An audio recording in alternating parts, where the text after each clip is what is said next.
I'm with Dr. Ben Feringa, who is the Nobel Prize winner of Chemistry for 2016 and part of the delegation of the European Research Council. Welcome, Dr. Feringa. My pleasure.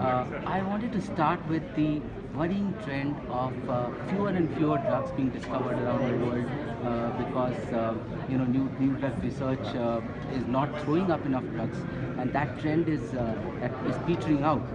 What really is the reason behind this, and how can we get around this problem? Yeah, this is a really important problem, how to invent new drugs. And indeed, if you look what has happened in the last 10, 20 years, the low-hanging fruit, the easy targets have been solved. You have this kind of new drugs. But now it's getting more and more difficult to develop new drugs because the problems are really difficult. If you bring a chemical, a material, a molecule into your body that should act as a drug, for instance to lower blood pressure, or to do something with your heart rhythm or whatever, an antibiotic. Okay. It is not so easy to target a specific function in the body because it's so complex. And of course in the past what we have done is we screen millions of molecules, and then maybe we were lucky to find one compound that's active. Yeah. But that will not be enough anymore to do this random trial and error. Okay. We have to build it rational by insight and the fundamental understanding how it works in a human body. But the problem, as we know, is that science itself doesn't know enough about the human body. So how does that work then? That is of course now the collective challenge for all of us, chemists, physicists, molecular biologists, medical people, to work on these fundamental problems, to get a much better insight how a complex organism like the cell, the human body, how it works. And then we will have new opportunities to precisely design a drug that does exactly what it should do and not all kinds of other side effects.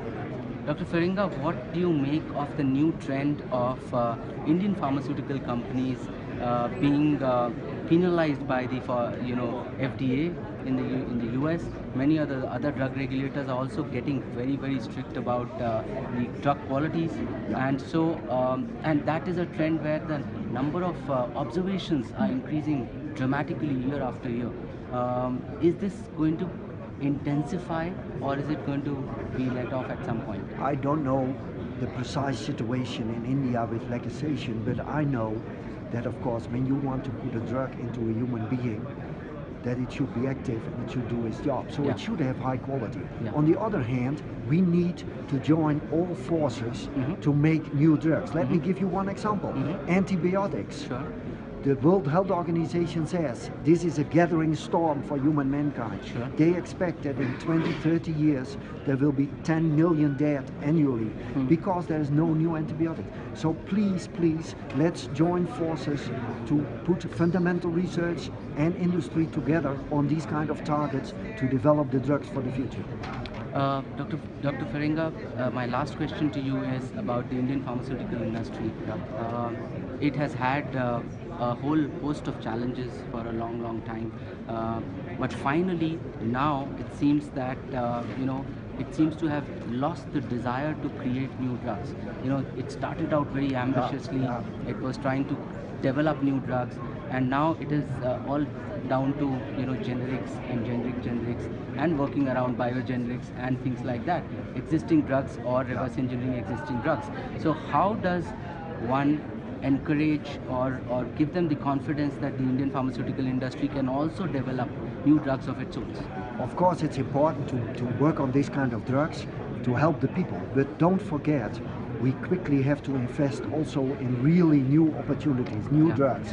And we train, I have in my lab people from India, young talents, and I encourage them to go back to India and start their own companies to do real innovative new drug development. That at the end is what we need, and that will surpass by existing companies that work only on things that we have done, in previous times. We have really to go to new innovations. Otherwise, we will not have the new drugs of the future, and that will be crucial also for your pharmaceutical, the economy of your business and your pharmaceutical. Thank you so much, Dr. It's my pleasure. Thank you so much. Wonderful talking to you.